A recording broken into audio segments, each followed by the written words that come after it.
It's nice to see you again, Westchester. It is Friday, June 6, 2025, and I'm Bonita with the Westchester Chronicle. Westchester's Borough Council held their monthly meetings on the 21st and 22nd last month, and the main topics revolved around making wise investments into the borough's aesthetic appeal. For example, the discussion on the barrier upgrades for the Gay Street closure are still up in the air. All current bids for the proposed bollards, which would allow for safe pedestrian crossings on Matlack, Walnut, Church, and Darlington streets, went well over their proposed budget. Councilman Bernie Flynn gave clarification for why the prices were so high. What happened was the bids came in much higher than our budgeted money of $973,000. They came in at $1.4 million, close to $1.5 million. The problem was that the manufacturer of the Ballard system that we were looking at is manufactured in the UK, and they pretty much doubled the price of the equipment. So that put it out of reach. The council is looking into other manufacturers for the bollards and, if possible, renegotiating the price with their current manufacturer, known as Matador. Until then, it looks like Gay Street's bulky concrete barriers are here to stay. Borough Council was then given a presentation by Thomas Doherty of the Planning Commission. It focused on the traditional patterns of building homes right here in Westchester. Mr. Doherty brought to the council's attention how new developments, while more affordable to build, do not contribute to the, quote, small town character of the borough. But when it comes to the character of the borough, that's a solid F, right? Like the lick and stick stone on the first floor is not helping out anybody. The vinyl siding, right? This could be anywhere. This is not contributing to the character of the borough. And we're seeing this right over and over, which is part of the reason why we're presenting today, and I appreciate that opportunity. We have a bunch of these buildings coming up, and Mr. Burke over here has talked about the externization of our borough, and you can see that, right?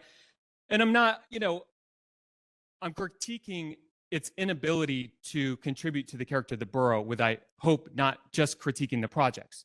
I appreciate the investments in the borough. I appreciate the housing opportunities that it provides, the new residents. John O'Brien spoke about the need for a development like this. So I appreciate that. I respect that. But I also want to say, if we're doing a B on the first two, we're really failing on this last one.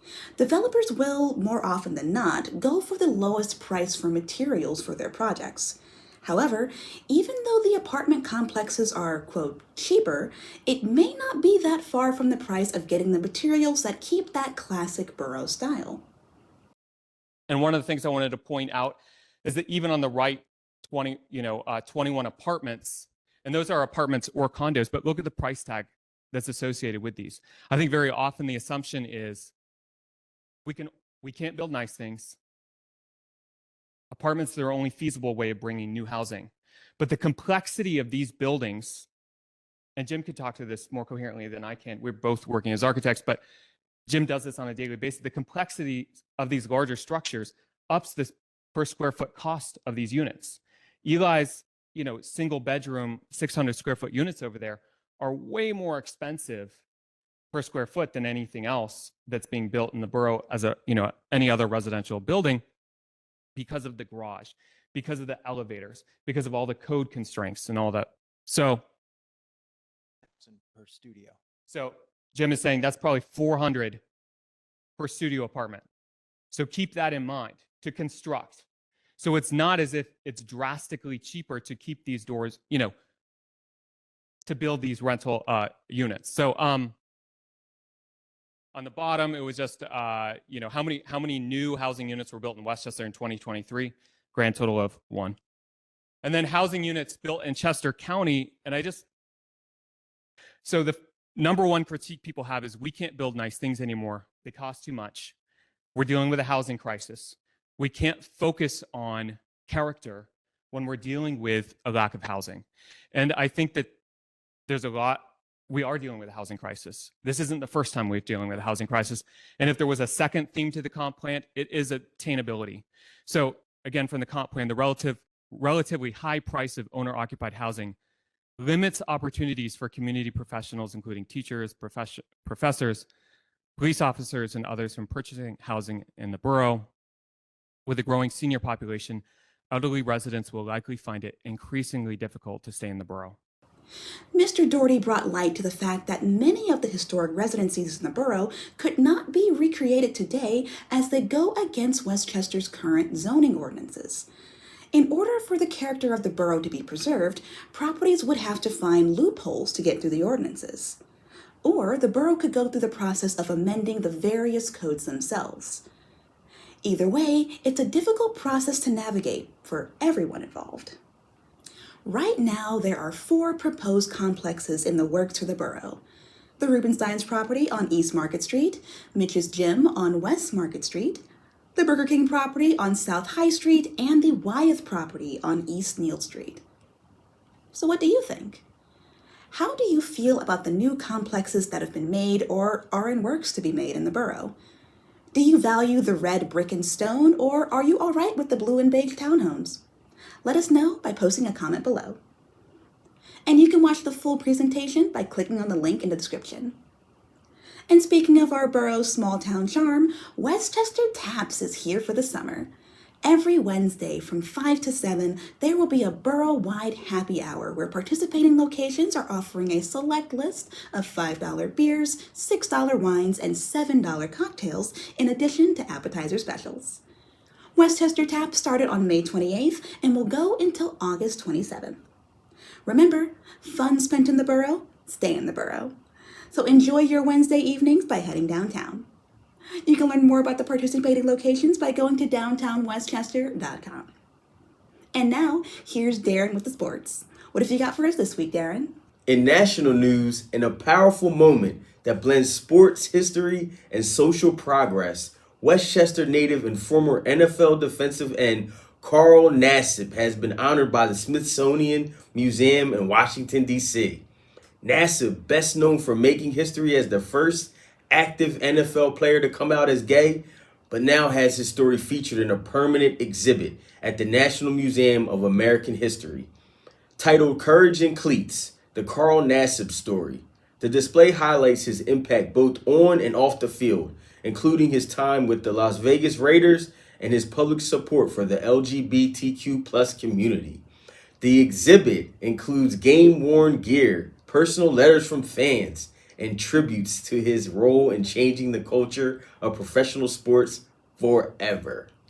Nassib, who grew up in Chester County and went to Malvern Prep before starring at Penn State, said at the ceremony that he never imagined being part of something like this and hopes his story continues to inspire others.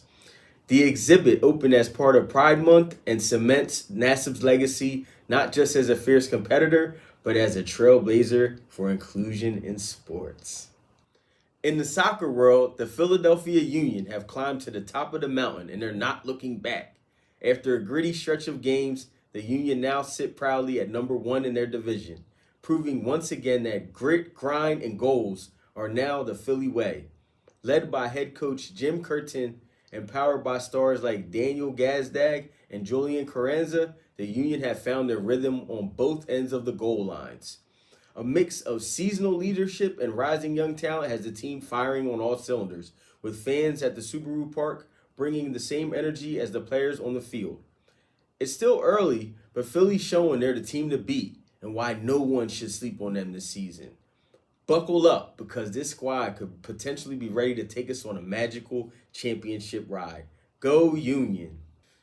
In more Philly news, Philly just scored another dub, this time in the gaming world. Saquon Barkley, the pride of Pennsylvania, is officially on the cover of the coveted Madden NFL 25. That's right, our guy went from lighting up Friday nights at Whitehall High to becoming the face of one of the most iconic video game franchises ever. It's more than a cover, it's a statement. After bouncing back from injuries and now rocking midnight green with the Birds, Saquon's comeback story is turning into a Philly legend in the making. From Penn State to the pros, and now to millions of screens, Saquon's got next. Oh, and don't worry about this superstar falling victim to the Madden curse. Philly doesn't believe in superstition, just domination. Go Birds! And last but not least, we're proud to announce our sponsorship of the Westchester Chronicle Kappas in this year's Melton Center Summer Basketball League. We'll be bringing you updates throughout the season. Best of luck to all of the players, and we hope you have fun this summer. Now back to you, Bonita. Thank you, Darren. And now here's Emily with the weather. Well, hey there, Bonita, and it's great to see you again, Westchester. I'm Emily Gohan, back again here to walk you through your forecast for this weekend and beyond. It's our first full weekend in June, and time is flying by. June is actually our start to the hurricane season in the Atlantic, and I'll be keeping an extra eye out for all of us. No hurricanes yet, but we are looking at a rainy week ahead. On Friday, we still have mostly clear skies with a high of 86 degrees and a low of 63 degrees, with a slight breeze continuing for the whole weekend. On Saturday, those clouds are going to make their way in, and we've got rain starting around breakfast time. That rain will also cool us off just a bit with a high of 82 degrees and down to 62.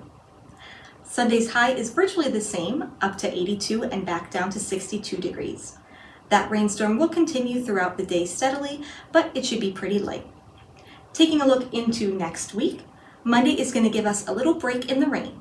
Our weekend wash will end the early hours on Monday, but it's going to start up again in the afternoon. We've got highs in the mid to high 80s with lows in the low 60s across the board, and that rain from Monday will stretch all the way through until Wednesday around breakfast. Our showers coming in on Monday will be a bit spotty, but they may be heavier than our rain from the weekend. They're your typical June showers for this week, and we're starting to feel some of those summer temps.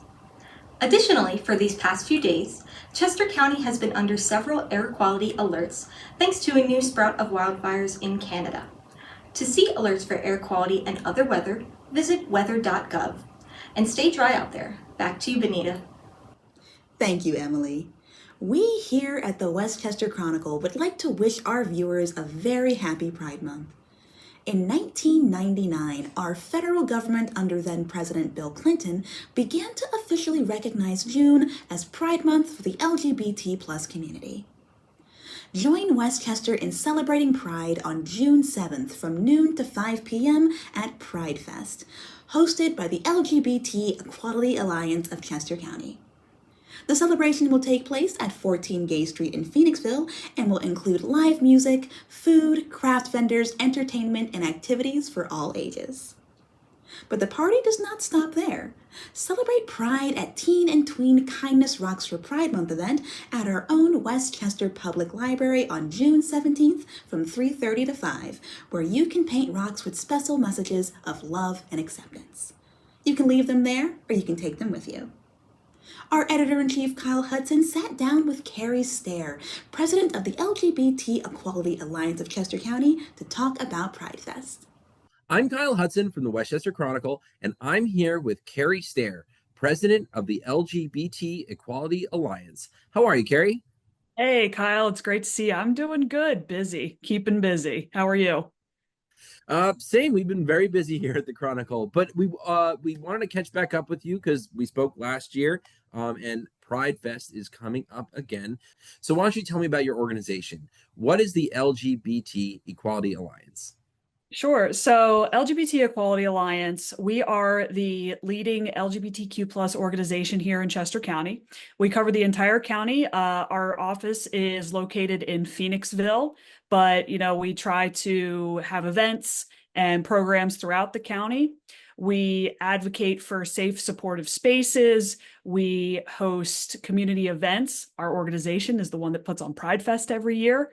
We also do a queer prom. We do a Outfest, and we have our fundraising gala in the winter. So we try to do what we can to help out the LGBTQ plus population of Chester County feel safe and supported. So tell us about Pride Fest that's coming up this weekend, right? It is. It is this Saturday, June 7th. It is from 12 p.m. to 5 p.m. in Phoenixville. We have Bridge Street shut down on the 100 block and 200 blocks. And this year, we actually had so many people come, we had to add on a portion of Main Street being shut down as well. And that's allowed us to have 200 vendors this year, which is an increase from 160 last year. And we had to do this because The borough of Phoenixville, they have some way of figuring this out, but they told us we had 20,000 attendees last year. I know. It blew our minds. And so we're really, really excited that we have all this extra space where we could include more vendors. And this year, after receiving some feedback and, we learn something new every year, we've included a rainbow shuttle so that we can try to alleviate some of the parking frustration down in the borough. So we have 2 pickup spots, Manavon Elementary School and the parking garage at Phoenixville Hospital. They have graciously allowed us to use their parking garage for the event. So we have those 2 stops, and then you hop on the bus, you get dropped off at Church and Jackson, and you just walk on down Main Street to Pride Fest. That's pretty awesome. So, I mean, this is, I know, one of many events that you guys have going on. Is this the only one that you have going on this summer? It is the only one we have going on this summer. We do try to space it out to give ourselves a little bit of a break. So this is our big festival for the summer to celebrate Pride Month. Cool. Well, if someone wants to find out more about the LGBT Equality Alliance, how can they find that out?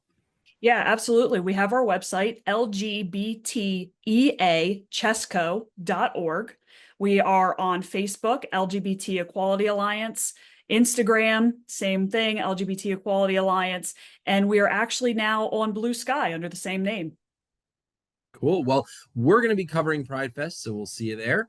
And as always, Carrie, thank you for your time. Yeah, absolutely. Always happy to be on here, Kyle. Appreciate it. Have a good one. You too. And happy Pride. Happy Pride. For questions about these events, you can refer to the links in the description below. We hope you have a very happy Pride Month. And if you're looking for something a little closer to home, the 42nd Annual Turks Head Music Festival will be back in Westchester this Sunday, June 8th. From noon to 7 p.m., Everhard Park will be filled with a variety of musical genres as 7 local bands perform across 2 stages. You can also enjoy good food and shop from nearly 70 local vendors. The event is free to attend and open to all ages. Pets are also welcome, so bring your furry friends for a fun-filled weekend. You can see the full lineup and other details by visiting the link in the description below. As always, we appreciate you tuning in. Thanks to your continued support, our team has grown and we look forward to bringing you even more coverage. With our friends at Alliance Space, we can take our project to the next level. However, in order to keep this show ad-free, we will need your help. If you appreciate what we do, please consider becoming a supporter on Patreon, liking and sharing us on Facebook, and subscribing on YouTube. It's the easiest way to support us and help us bring you the news. And if you'd like to listen to our show via podcast, you can find us on SoundCloud. Finally, if you have a news tip, an event you'd like us to cover, or just want to say hi, you can reach us via email at westchesterchronicle@gmail.com. We look forward to hearing from you. Our program is produced by Crimson Planet Media, recorded at Alliance Space here in downtown Westchester, and our music is by Doug Keller. As always, we want to thank you for your time, and we hope to see you soon. Until then, I'm Bonita Ties with the Westchester Chronicle.